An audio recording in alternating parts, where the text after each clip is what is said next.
Muy buenos días, muy buenas tardes, muy buenas noches, bienvenidos a este nuevo episodio de Script Time, donde vamos a continuar aprendiendo un poco más del camino de la programación desde un punto de vista un poco más humano y quizás resumido. No sabría decirle si va a ser resumido o no. El Script Time anterior, históricamente hablando, pensé que iba a ser mucho más corto y fue de 50 minutos. Este no creo que llegue a tanto, pero bueno. ¿De qué vamos a hablar el episodio de hoy? En el podcast de hoy vamos a estar hablando sobre un tema que me hizo pensar un poco. No es muy técnico que digamos, y de hecho creo que cumple un poco con esa característica de quiero que tenga Script Time, que sea algo más basado en quizás mi experiencia, mi opinión o en cosas que voy notando. No tanto algo enfocado a alguna tecnología en particular, no algo tan técnico. Esa al menos es mi intención de los episodios de Script Time. Puede que a futuro cambie de opinión, pero de momento lo estoy tratando de llevar por ese lado. Así que si les interesa temas sumamente técnicos y quiere que les enseñe a usar herramientas y qué sé yo, está en el lugar equivocado. Ya he recibido algún que otro comentario diciendo que esto es una total pérdida de tiempo. Y si están buscando ese tipo de contenido, la verdad que sí, esto es una total pérdida de tiempo. Ahora, si están interesados en conocer un poco mi opinión o conocer un poco mi experiencia al respecto, sean bienvenidos, pónganse cómodos. Así que bueno, luego de esa introducción, vamos a hablar del tema del día de hoy. Al podcast de hoy en realidad yo le quise poner otro título, no el que está puesto actualmente, el cual todavía no lo tengo todo decidido al punto que lo estoy grabando. Me falta ver si saco o no una palabra. Pero bueno, el título original era Let Your Software Be Soft. ¿Y el por qué no utilicé eso? Porque la audiencia que escucha este podcast básicamente habla español, no necesariamente tiene que hablar inglés. No es necesario que tengan conocimientos de inglés, aunque ayuda mucho. Si pueden tirar tips al respecto, son muy bien recibidos. También aprovecho a hacer esa petición. Pero bueno, la idea de no confundir al público es utilizar un título en español, básicamente. Entonces ahí es donde se pierde mucho la gracia, porque Let Your Software Be Soft, cuando lo traducimos es como, bueno, haz que tu software sea blandito. A lo cual creo que si vamos a ser justos con la traducción y traducir la intención es, haz que tu software sea flexible. Pero el título no atrae tanto quizás. Igual los títulos que tengo en mente al momento de estar grabando es, haz que tu software sea software o haz que tu software sea verdadero software. Ese último me gusta más, un poco más llamativo quizás. Pero no es nada complejo. De hecho, el título en inglés creo que deja bastante entender de lo que se va a tratar todo el resto. El resto es simplemente una exposición de la esencia. El título es muy concreto, es muy bueno en mi opinión a ese respecto.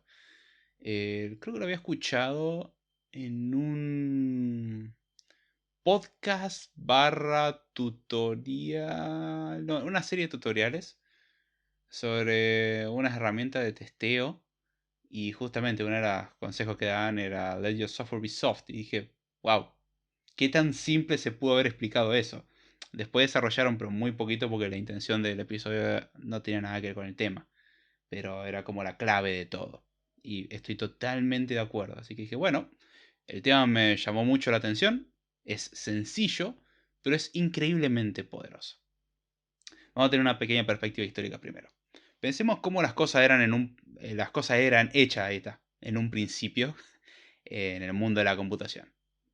Tuvimos las primeras computadoras y las primeras computadoras fueron fuertemente mecánicas y electrónicas. Cosa que uno podría decir, che, pero hoy en día no son electrónicas. Sí, de hecho lo son. Pero si uno quería ejecutar algo, todo se configuraba de manera electrónica. Uno tenía que tener conocimientos de electrónica y saber qué conectar en dónde. Se fueron haciendo cada vez más flexibles al punto de que uno podía enchufar ciertas partes con otras y eso era básicamente como una configuración. Pero nuevamente, todo se hacía por hardware. Sin mencionar de que en aquella época el hardware era bastante costoso porque la tecnología no era tan avanzada como la tenemos hoy en día. Hoy en día se han abaratado muchísimo los costos. Y si alguno quiere decir, no, bueno, pero la tecnología está aumentando su valor por la escasez, no sabe lo que está hablando. Fíjese cuánto costaría tener el equivalente a algo que tenemos hoy en día en aquella época. Era imposible, pero haga la cuenta, matemáticamente hablando, suponiendo que sería posible multiplicar la cantidad de bytes o kilobytes de RAM, por ejemplo, que uno podía obtener al precio que estaba en aquella época, multiplíquelo con el factor que corresponda para obtener la misma cantidad de memoria que tenemos hoy en día, y se va a dar cuenta que hoy en día somos súper archi recontra ricos en comparación a aquella época. Bueno, volviendo al tema del hardware.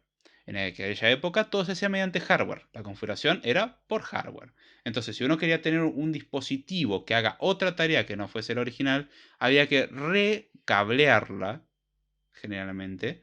Se hacía por medio de hardware justamente y era una tarea súper engorrosa, muy fácil de que algo salga mal, y sin mencionar el hecho que podrían aparecer bugs. Yendo al término original, que era literalmente tener, creo que era una polilla quemada que hacía falso contacto. Son de esas cosas que uno no quiere. Bueno, las cosas, gracias a Dios, han avanzado muchísimo. Y para solucionar en parte ese problema de la dificultad de modificación de un programa, se creó el software, que era básicamente un conjunto de instrucciones que uno ponía sobre el hardware y el hardware era capaz de reconocerlas y ejecutarlas. ¿Cómo se cargaba el software? Bueno, muchas formas. ¿Sí? Desde tarjetas perforadas, desde cosas guardadas de memoria, el formato que uno prefiera. No importa eso acá porque no vamos a hablar de eso. La idea es que de repente algo increíblemente costoso como las máquinas no servían solamente para una sola tarea, sino que servían para muchas. Porque ahora uno podía programarlas. Y así nació el bello software. Y después tuvo 20.000 abstracciones y después entramos en discusiones filosóficas sobre el software existe o no existe. En un sentido físico del término quizás. Cosa que de hecho hay un podcast hablando de eso. No se lo tome muy en serio el podcast, fue mera diversión, pero estuvo bueno. ¿A qué es lo que va el episodio de hoy? Bueno, es la importancia de tener en claro de que el software tiene que ser flexible. Porque está muy buena la idea del software, pero uno suele olvidarse de esa idea base.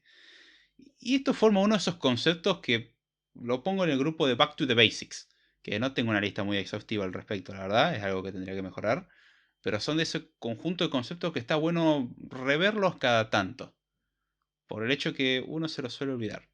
Y hay veces que es bueno volver a la base y decir, a ver, ¿qué es el software? Porque puede ayudar muchísimo a encaminar a la forma en la que uno encara los problemas, en la que uno trabaja y en la que uno ve las cosas, básicamente. No es algo sencillo, la verdad. Em, ¿Cómo sería esto de hacer el software flexible? Bueno, vamos a pensar en un ejemplo. Pensemos que tenemos un proyecto, puede ser un proyecto personal, puede ser un proyecto compartido con un grupo de amigos, un grupo de desarrolladores o un trabajo para una empresa. ¿Por qué hago toda esa distinción? Básicamente para que nadie se enoje si están todas las posibilidades. Uno puede hacerlo como un capitalista, el cual quiere vender su software, y otro que lo quiere ofrecer a la comunidad para que seamos todos felices. Ambas son totalmente válidas. Entonces, vamos a considerar cualquiera de los casos, hasta incluso un proyecto personal.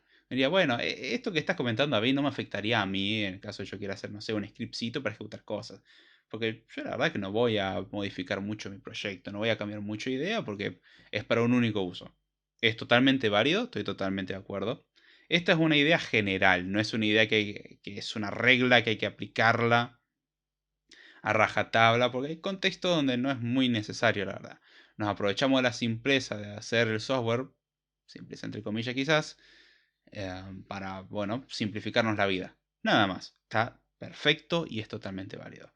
Ahora, cuando hablamos de proyectos relativamente grandes, no necesita ser muy grande, o sea, un proyecto interesante, uno se va a topar con que al principio lo va a escribir y se va a frustrar quizás un poco si es muy principiante o no tan principiante también, dándose cuenta de que, uy, esto era más difícil de lo que yo pensaba, pero bueno, si uno le mete las ganas suficiente, uno escribe el programa y estás feliz, satisfecho diciendo, ah, he hecho un buen trabajo.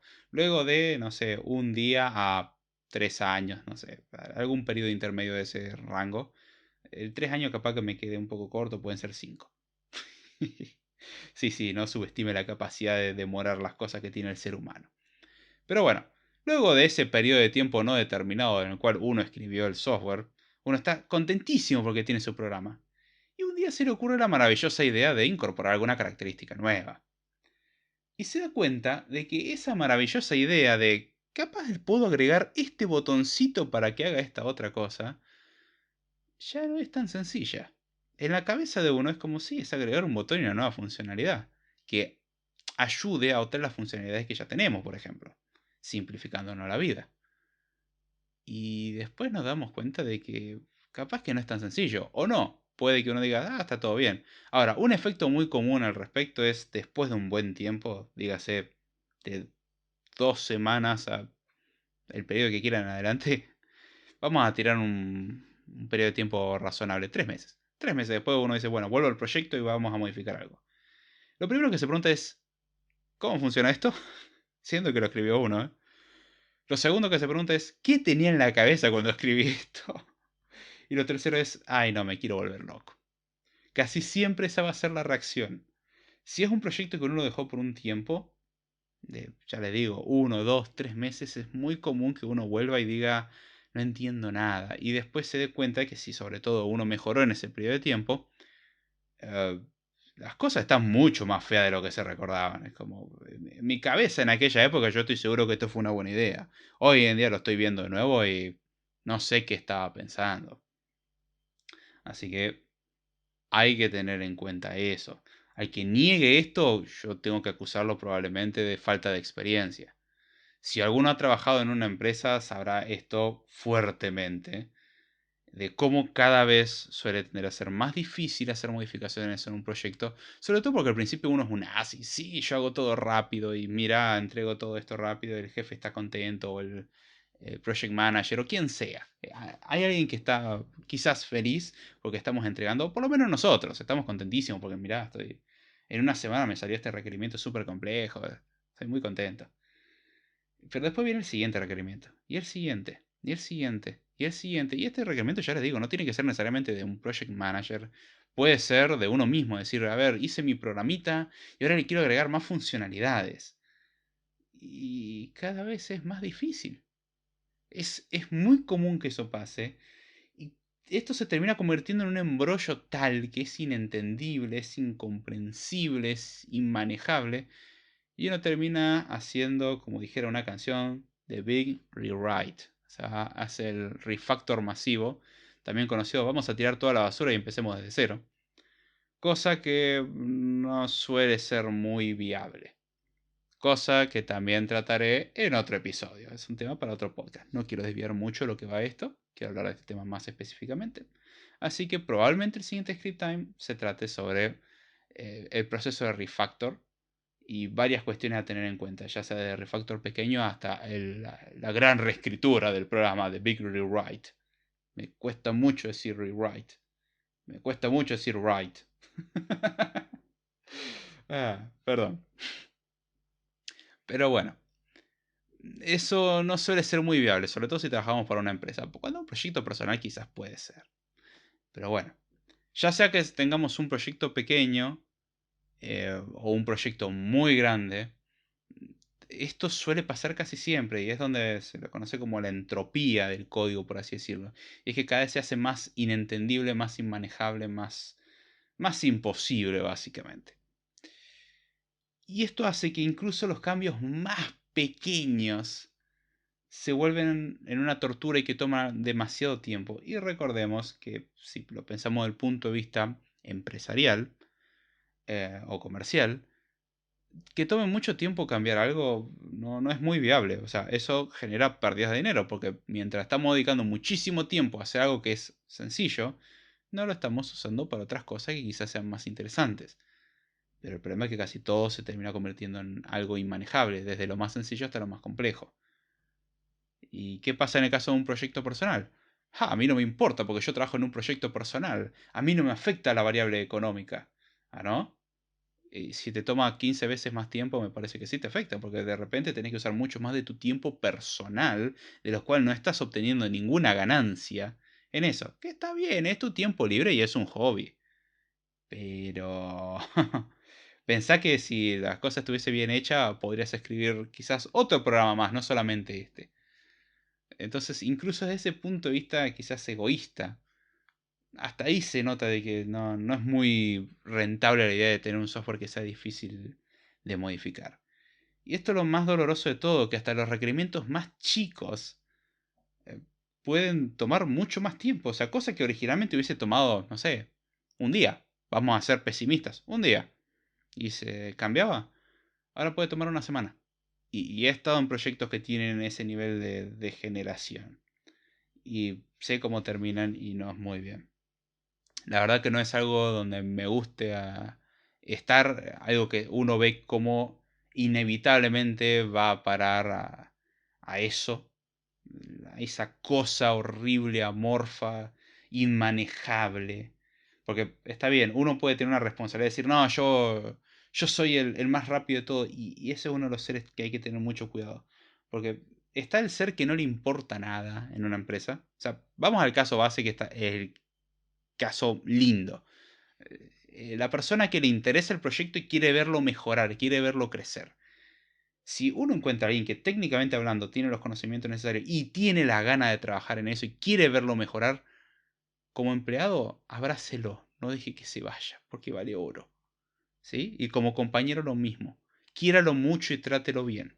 Tenga buen trato con esa persona. Esa gente vale oro. Son gente con la que uno puede ponerse a discutir sobre algún tema de programación y puede aprender algo o uno puede enseñarle algo, porque son gente que normalmente está abierta a ese tipo de cosas. No todos los casos, pero le interesa sobre todo que el proyecto vaya bien. Ahora, después está el caso del típico compañero que no tiene la más mínima idea de nada y no le importa. O sea, yo voy a trabajar mis 8 horas, 6 horas, 4 horas, lo que sea, con suerte, porque conozco casos en donde no aplica eso. O sea, conozco casos donde es muy dudoso su forma de trabajar. Hay casos que no, hay casos que conozco que trabajan de más. O sea, he conocido varios casos a lo largo de la vida. En parte, en algunos casos puedo identificarme también personalmente.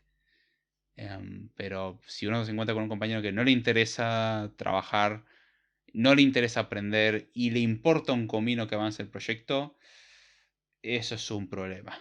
Son para dolores de cabeza. Después está el que le interesa trabajar, pero va a trabajar lo mínimo y necesario. O sea, va a intentar entregar todo, pero tiene una vida. Y es totalmente válido. Y está el otro caso, el que quiere ser el cool y es el amado generalmente por la parte gerencial. Siempre hago ejemplo empresarial porque es lo que me toca más día a día, pero también podría aplicar a una comunidad. En la comunidad no tanto, hay otras formas de regularse quizás. Y eventualmente te podrían expulsar porque puede establecer sus propios mecanismos de protección. A nivel empresarial no suele suceder tanto, pero justamente por parte de negocio muchas veces ven favorable a alguien que le dan un requerimiento y lo resuelve rápido. Y le dan algo y lo resuelve rápido. El resto de los desarrolladores son lentos. Entonces, de la parte gerencial van a decir, no, pero son todos unos vagos. Acá hay uno solo que trabaja bien. El tema es que los otros, entre comillas, vagos, saben muy bien de que eso de hacerlo rápido no está saliendo gratis y se está sacrificando toda la estructura del proyecto y la calidad del proyecto. Dígase, está atando todo con alambres. Una expresión bastante argentina, aunque creo que aplica a muchos lugares. Pero está todo atado con alambres, está todo así nomás y se puede romper en cualquier momento. Y eso es horrible. Y a esos compañeros que hay veces que lo hacen porque no les importa nada, o hay veces que lo hacen porque no conocen otra forma de trabajar. Si es el último caso, es corregible. Si es porque no les importa nada, son casos que pueden ser muy odiosos. No, no lo voy a negar. Pero son los que suelen generar este problema horrible de genere de que sea muy difícil de modificar el código. Ahora bien, también existe otro caso. Por parte de negocio salen con un requerimiento urgente y eso lo vi 20.000 veces. Y acá es donde quiero que aprendan algo. Si se tienen que llevar algo del episodio, está bien, hay otras cosas que quiero que se lleven, pero esto es muy importante que les quede. Si alguna vez les aparece un manager, lo que sea del proyecto y les diga, bueno, nos surgió este requerimiento, es urgente, ya asústense con eso último. O sea, cuando le dice la palabra urgente, se les tienen que disparar todas las alarmas, estar muy atento a lo que viene después. Puede que no sea nada, pero este, generalmente es una muy mala noticia. Tenemos este requerimiento urgente de arriba, nos están pidiendo de que por favor cambiemos esto así, así, así. Y uno dice, bueno, sí, pero eso va a tomar 2, 3 días.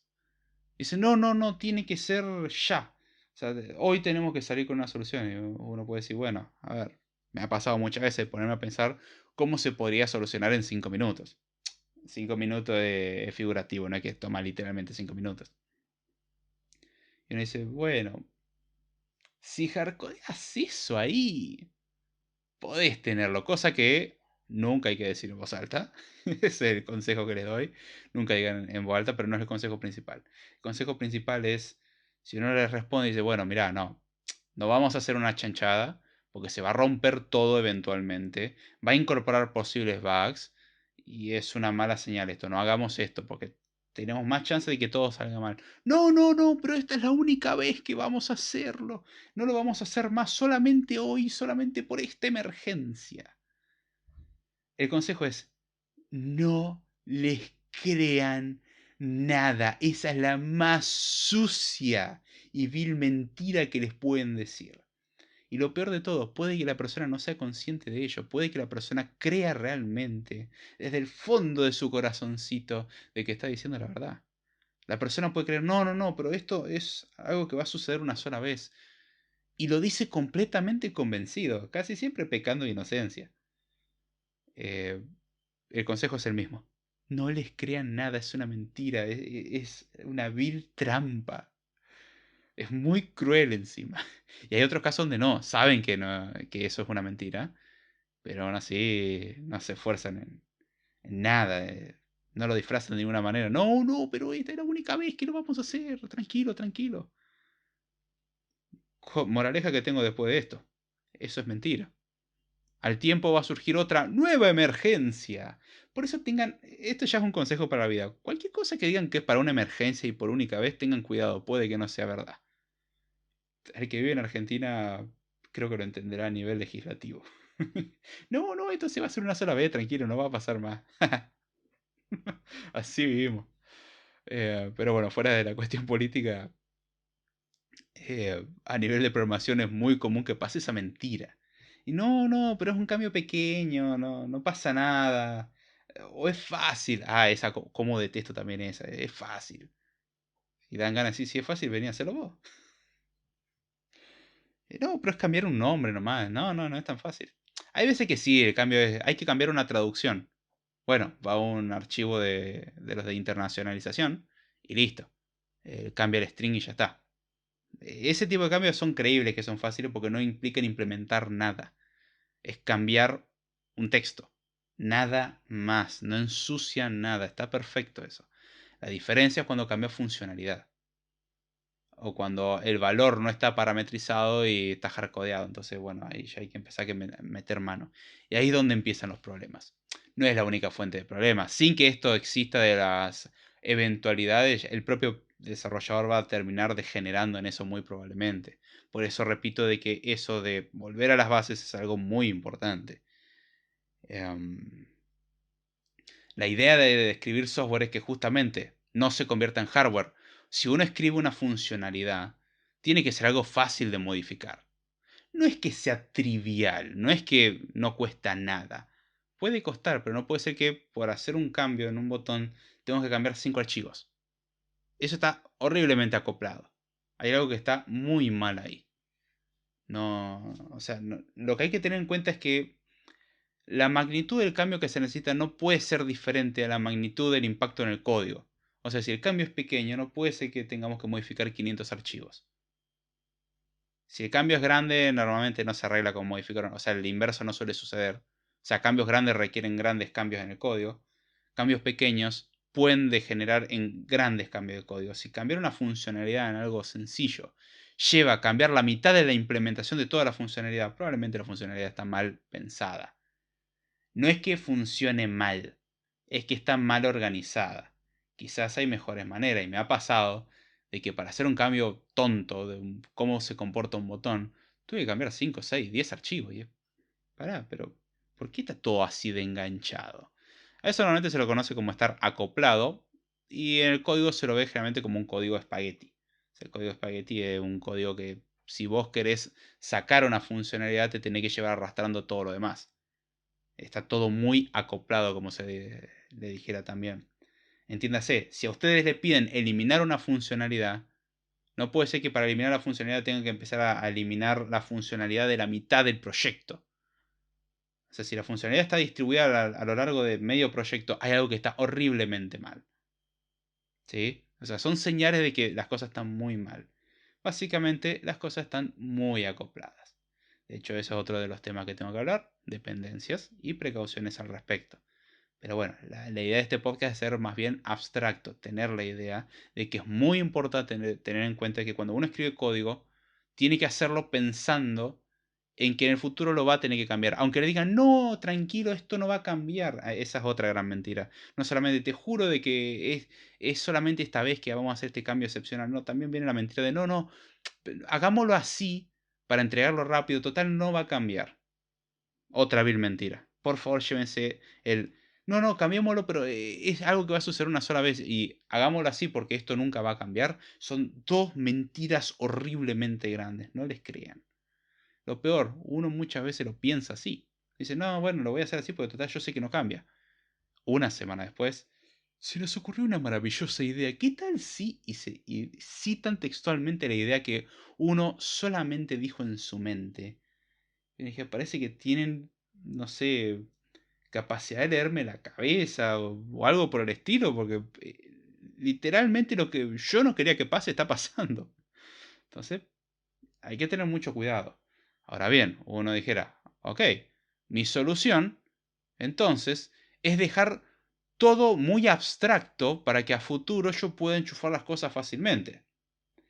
Y a priori no es tan mala idea, o sea, es preferible tener algo relativamente abstracto que permita la fácil modificación. El problema es que casi siempre eso termina siendo una sobreingeniería. Y va un poco en contra de ciertas formas de pensar, de las cuales en parte estoy de acuerdo de no escribas más código del que necesitas. Cuanto menos haya de eso, mejor. O sea, cuanto más complejo sea una situación, perdón, una solución, cuando realmente el problema era sencillo, probablemente estamos haciendo algo mal. O sea, no es que la solución no sea correcta, puede que la solución sea la correcta, pero es innecesariamente compleja. Es como es una persona viene y dice, che, quiero tomar notas. Entonces uno lo que hace es alquilar en Amazon un servicio donde vamos a implementar un lugar donde vamos a implementar unas lambdas y esto se va a conectar y va a estar distribuido y vamos a utilizar Docker también y vamos a utilizar el storage de no sé qué y todo con un sistema que va a utilizar React y también vamos a poner con unas cosas implementadas con Node y bla, bla, bla, bla, bla, bla, bla, bla. Y si a esa persona le damos un bloc de notas, ya estaba bien, ¿eh? O sea, uno suele sobrecomplicar los problemas. Hay que tener mucho cuidado con la sobreingeniería. Entonces, cuando uno piensa, vamos a hacer las cosas abstractas de forma tal de que el día que quiera enchufar o desenchufar algo sea más fácil, es cierto, puede que sea más fácil, pero casi siempre implica nos va a tomar el triple de tiempo porque tengo que pensar en todo este andamiaje extra que necesito, que para lo que uno necesitaba, la verdad que no había que hacer nada de todo eso. Es una pérdida de tiempo. Y eso es otro problema más. Y ahí tenemos el problema que sobrecomplejizamos todo, porque hacer el código abstracto, que sería la solución en parte, también es un problema, porque la abstracción hace también que sea el código más difícil de leer. Porque de repente podemos tener dos o tres componentes que podrían encajar perfectamente en un mismo lugar. No, no es que estén los tres al mismo tiempo, sino que brinden ese comportamiento en particular con diferentes implementaciones y con sutiles variaciones. Ejemplo, para almacenar algo podríamos almacenarlo en el file system o podríamos almacenar una base de datos o enviarlo a alguna API en alguna parte del mundo para que lo guarde en algún servicio en la nube. Los tres hacen lo mismo, guardan algo. ¿Cómo lo hacen? No me importa, pero es abstracto y podríamos tranquilamente cambiar una opción por otra. Eso es un ejemplo de software flexible. O sea, que uno tiene la posibilidad de mover cosas. Eso también lo hace que sea más fácil de testearlo, sea más fácil de probarlo, de ver qué tan bien o mal funciona y también ayuda a agilizar el proceso de desarrollo. Sin ir más lejos, por el hecho de que podíamos tener dos equipos independientes que trabajan y podemos después unir sus resultados porque nos pusimos de acuerdo en la parte que vamos a tener en común. Si ambas partes aseguran que cada una funciona bien, cosa que la parte de asegurar es algo que podemos entrar en discusión, pero sabemos que las partes de cada uno funcionan relativamente bien. Cuando las enchufemos tendrían que funcionar perfecto. O sea, tendría que integrarse bien ambas partes. Porque nos pusimos de acuerdo en el lenguaje en común. Entonces, son cosas a tener en cuenta. La abstracción es la solución a esto, pero también puede ser la fuente de muchos problemas.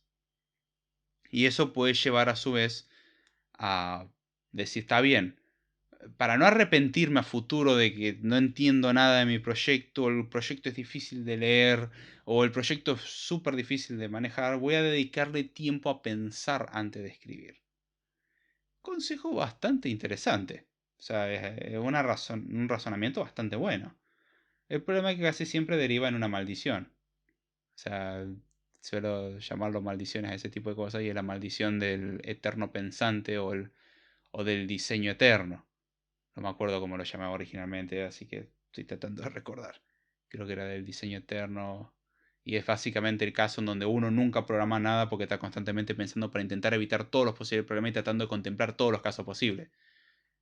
Cosa que si vamos a la vida real se va a dar cuenta que siempre va a haber cosas que uno no contempló.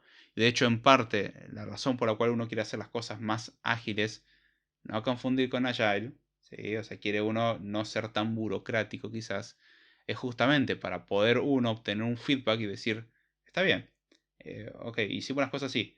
Vemos que le están dando otro uso, vemos que pensar las cosas de esta manera no era tan buena idea. Me ha pasado estar en proyectos en que tenían un objetivo en particular y después de ver el uso de los usuarios, llegaron a la conclusión de capaz que tenemos que cambiar el objetivo de nuestra aplicación, de nuestra plataforma. Porque vemos que para lo que nosotros apuntábamos no se está usando, se está usando para otra cosa. Vamos a enfocarnos en esa otra cosa para llegar a más público. O sea, es un cambio de rumbo. Entonces, eso, por ejemplo, en un análisis por caso, decir, bueno, voy a contemplar todos los casos posibles, eso es imposible de contemplar prácticamente. Si no, uno tendría que pasar eternamente contemplando, bueno, ¿qué pasa si justo un meteorito cae sobre un servidor de Amazon que está justo mis datos ahí y justo cae otro meteorito en otro centro de Amazon y otro, y justo caen todos los meteoritos que tienen que caer en todos los centros de Amazon y pierdo toda la información? Sí, caso súper pesimista, pero puede pasar. Que sea altamente improbable no significa que sea imposible. No confundir. El que sepa un poco de probabilidad estadística sabe de lo que estoy hablando. Pero bueno, generalmente eso de ponerse a pensar antes de escribir código es una buena idea. Está bueno planificar un poco las cosas, pero siempre van a fallar los planes. Porque siempre uno va a cambiar un poco de rumbo, aunque sea ligeramente. Siempre va a haber algo que uno no contempló. El tiempo es acotado, así que también hay que jugar bien las cartas. No nos podemos dar mucho ese lujo de perder el tiempo, casi nunca. Entonces, es importante tener en cuenta que está bien, nuestro objetivo es hacer que el software sea fácil de modificar, porque si no eso nos cuesta mucho dinero o mucho tiempo, que se suele traducir en mucho dinero, dependiendo del contexto. Em, y lo perdemos porque primero no pensamos en nada y después porque pensamos demasiado. Hay que encontrar un punto justo y a su vez estructurar las cosas de forma tal de que sea más fácil de trabajar, no solamente para uno, y esto es muy importante.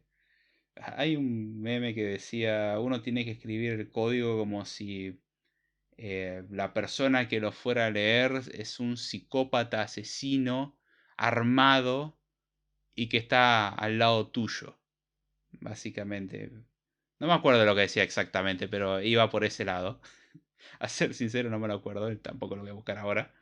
Pero era muy bueno y la verdad que no digo de tomárselo tan en serio, tan literal, de que va a venir alguien y lo va a matar por el código horrible que escribieron, aunque hay veces que por dentro uno piensa, ¿quién fue el degenerado que escribió esto?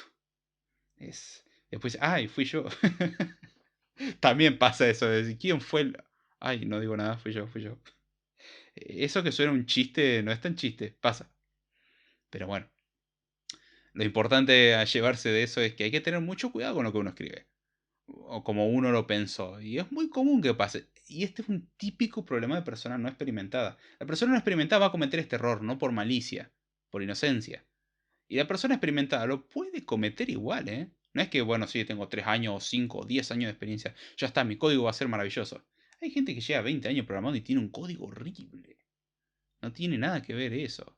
Los programas tan horriblemente estructurados son difíciles de entender, son difíciles de modificar y ni siquiera el que lo escribió sabe cómo funciona. Es como cuando escribí este programa solamente Dios y yo sabíamos lo que hacía, ahora solamente Él lo sabe. Básicamente. Ese es otro meme buenísimo también. Sí, en programación hay unos memes que son buenísimos. Pero bueno. Hay que tratar de evitar caer en la trampa de hacer una cosa inentendible e inmodificable sobre todo. Tener en claro que uno quiere que el software sea fácil de modificar. Le va a venir muy bien, es una muy buena práctica de forma laboral, personal, etcétera. Porque incluso eso puede llegar a afectar cómo hace uno las cosas en la vida. Esto es algo que no suelo comentar mucho, pero la forma de programar, por así decirlo, o el hecho de programar y saber programar, en mi caso al menos me ha ayudado a cambiar muchas cosas a nivel personal. No, no es que, bueno, esta es mi nueva filosofía de vida. Nada, nada, tampoco la exageración. Pero me ha ayudado a estructurar mucho mejor a la hora de encarar problemas personales, problemas de la vida. Lleva también a ser un poco metódico.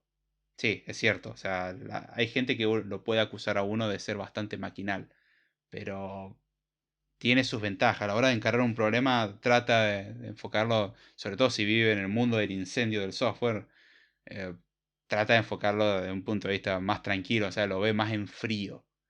No significa que no exista la desesperación, pero simplemente es que, bueno, está bien, hay un incendio. Que yo me ponga a gritar y correr en círculos no va a arreglar el problema, tengo que hacer algo. O sea, por ejemplo, o cómo agarrar un problema grande y dividirlo en problemas quizás más chicos y que no los puedo resolver todos, pero puedo resolver la mayoría. Entonces, bueno, lo que puedo resolver lo voy resolviendo, el resto vamos viendo. Lo ideal es que podamos resolverlos todos, pero así es como uno va avanzando. Entonces es interesante el efecto que tiene, el impacto que tiene en la vida de uno eso. Otro buen tema de Script Time.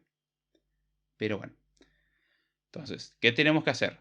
Tener un software fácil de modificar, no cegarnos en intentar llegar a eso y hacer un sobrepensamiento y una sobreingeniería, y eso es muy difícil. ¿Y cómo se logra eso? Oh, ahí es donde viene la clave. Es dificilísimo.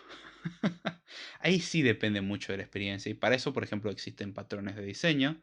Que el problema que veo con los patrones de diseño es que la mayoría de la gente lo que hace es, oh, bueno, quiero resolver algo. Entonces agarra el libro de patrones de diseño cual Biblia y empieza a decir, hoy utilizaremos un composite y un singleton. Y recomiendo no usen tanto el singleton. Causa mucho dolor de cabeza y al punto de que es considerado por muchos un antipatrón. Es gracioso porque es citado como patrón de diseño y un antipatrón de diseño. Es muy lindo eso. Tenía un nombre alternativo al singleton que la había escuchado en el mismo lugar donde saqué la idea para el podcast. Va, el título del podcast básicamente. El dicho era Global Mutable State. Estado global mutable, básicamente. También llamado como singleton. Nada más que lo llamaban en vez de singleton Global Mutable State porque sonaba más feo. O sea, ya tener una variable global suele ser una mala idea. Una variable de estado global es lo mismo, básicamente. Y una variable de estado global mutable. No, no, es todo lo que puede estar mal eso. Eso es muy malo. Entonces, em, son cosas a tener en cuenta.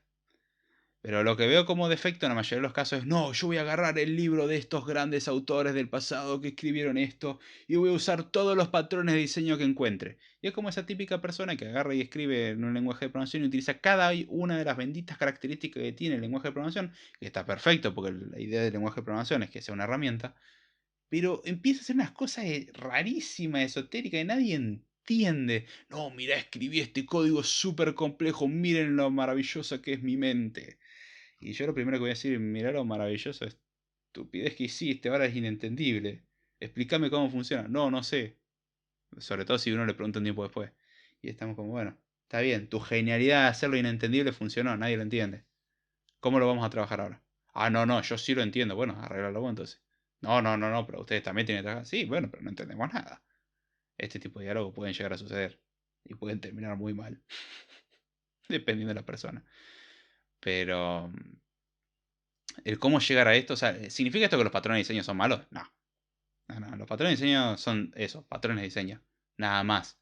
Describen una forma generalizada de hacer cierto tipo de cosas. Fin. ¿Qué haces con un patrón de diseño? Lo mismo que haces con un cuchillo o con un clavo. Vos podés pinchar gente o podés utilizarlo para construir un mueble. Y el cuchillo, pues no sé, puede usarlo para cortar fruta, verdura, carne, lo que sea, o puede usarlo para hacer la mayor masacre que se ha visto en la historia. Es un poco complicado hacerlo con un cuchillo nomás, pero no imposible. No voy a negar que esa persona sería muy perseverante, la verdad. Y no lo agarraron nunca, eso es mérito. Malo, pero es un mérito al fin. Y entonces, ¿cómo se logra eso? Bueno, primero, teniendo en claro qué es lo que no hay que hacer. Teniendo en claro que acoplar código es una mala idea. Tener piezas de código increíblemente grandes y complejas es una mala idea. Eso se soluciona teniendo más bien piezas pequeñas, con una funcionalidad clara. Muy al estilo de la forma en que está pensado Unix o Linux. Tengamos herramientas pequeñas pero muy poderosas y que hagan bien su trabajo y que sean combinables. Entonces uno tiene una herramienta que hace muy bien su trabajo. Por ejemplo, grep, que busca expresiones regulares dentro de archivos. Hace muy bien su trabajo. Ahora, podemos utilizar grep para muchas cosas. Yo lo uso muchísimo.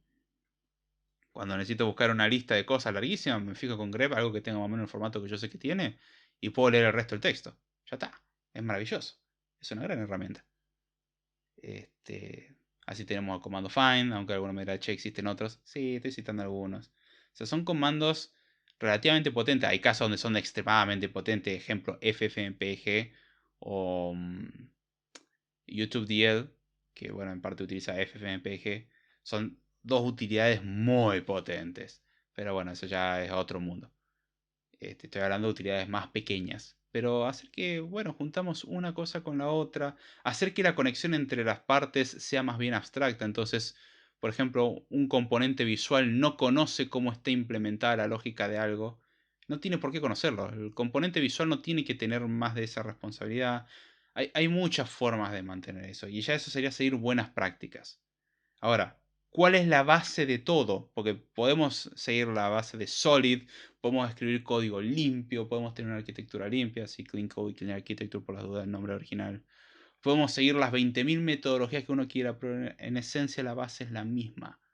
Hacer que el software sea modificable. La idea de este episodio no es enseñar técnicas, sino entender la esencia. Sí, les dije que entendiendo el título, ya el resto más o menos iba solo. Ahora, en base a eso, esto se puede derivar en muchos otros temas de cómo llegar a ese objetivo. Ahora, si uno empieza a ver que empieza a escribir código, empieza a hacer una modificación y eso hace que sea cada vez más difícil incorporar nuevos cambios, sepa de antemano de que está haciendo algo probablemente mal. Y está rompiendo un poco con la idea del software. Recuerde para qué fue concebido, para que sea fácil de modificar. Quizás nunca fue concebido en la forma en que la tenemos hoy en día. O sea, hoy en día tenemos un nivel tan grande de que entre todas las dependencias podemos juntar 10.000 dependencias en total, considerando todas las dependencias transitivas. Y yo diría, wow. A ver, si no me cree, fíjese la cantidad de DLLs que tiene Windows. O las librerías que tiene Linux o Mac. Uno ve eso y dice, wow. Ay, ya le digo, la más fácil de ver es la cantidad de DLL que tiene Windows o la cantidad de DLL que tiene un programa cuando lo instala. Si todavía utiliza el asistente de instalación, ponga en mostrar detalles si tiene ese tipo de asistente y vea el texto entero que le muestra con todos los detalles, cópielo y busque la cantidad de .dll que dice. Y esas son librerías. ¿Sí? El nivel de magnitud de software que tenemos hoy en día es abrumador. Es increíble. Vuela la cabeza, la verdad. Y en realidad es que uno depende de dos cosas, pero cada una de esas dos cosas depende de otras tres y cada una de esas tres depende de... Y así. El efecto cascada y cuando nos damos cuenta, bueno, sí, tenemos 10.000 dependencias en total.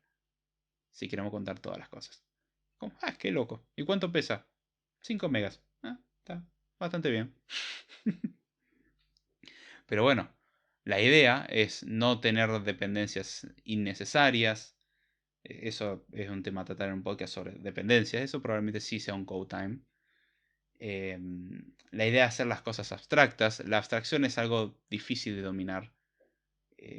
Hay formas, pero es algo que uno se tiene que ir dando cuenta también. O sea, hay una mezcla entre cosas que te tienes que dar cuenta y patrones que existen. Los patrones no son malos, no se malentienda lo que dije antes de los patrones de diseño. El problema es aplicarlos como si la única forma de programar sería utilizar esos patrones. que muchas veces uno puede llegar a como conclusión de, hey, acabo de escribir sin querer un composite. ¡Qué loco! Yo no sabía que se llamaba composite. A mí me pasó. Yo no sabía que había una cierta estructura que se llamaba composite y después hice varias cosas y cuando me fijé, ah, mira, tenía un nombre esto. Ya está. Es simplemente le dimos un nombre a algo que usábamos hace mucho tiempo. Y que noto que también mucha gente no sabe lo que es un composite.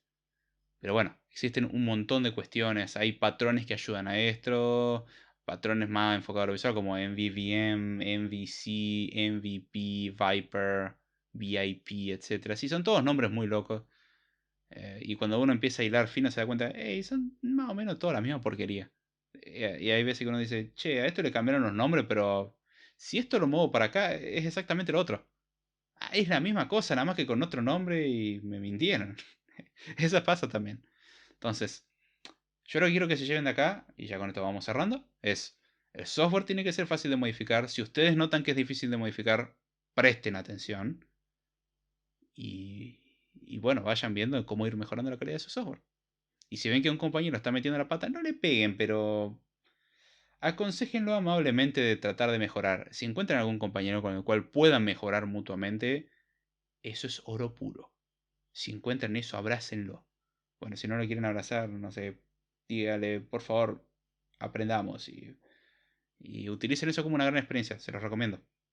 Ayuda muchísimo, tanto para nivel personal como interpersonal, profesional, en muchos aspectos, lleva dinámicas muy buenas. Hacer esto solo puede ser complicado y hay veces que la única solución es me voy a ir de un lugar porque la cultura que hay en una empresa, por ejemplo, es literalmente dañina, es tóxica, um, acá piden constantemente romper las cosas y esto ya es inmanejable y encima la culpa es mía porque eso está pasando. Y realmente sí, la culpa es de uno porque uno lo permite. Está bien, uno tiene que cumplir con órdenes, pero no, es que a mí me dijeron que lo haga así. Claro, entonces bajo esa normativa, bueno, te doy un arma, hace una masacre y es culpa mía porque yo te digo que hagas una masacre, no porque vos fuiste y la ejecutaste. La culpa es mía porque yo te di la orden y la culpa es tuya porque hiciste un desastre. Entonces, eh, que alguien te dé una instrucción horrible no significa de que uno tenga que acatarla. No por eso uno va matando al resto de sus compañeros de trabajo.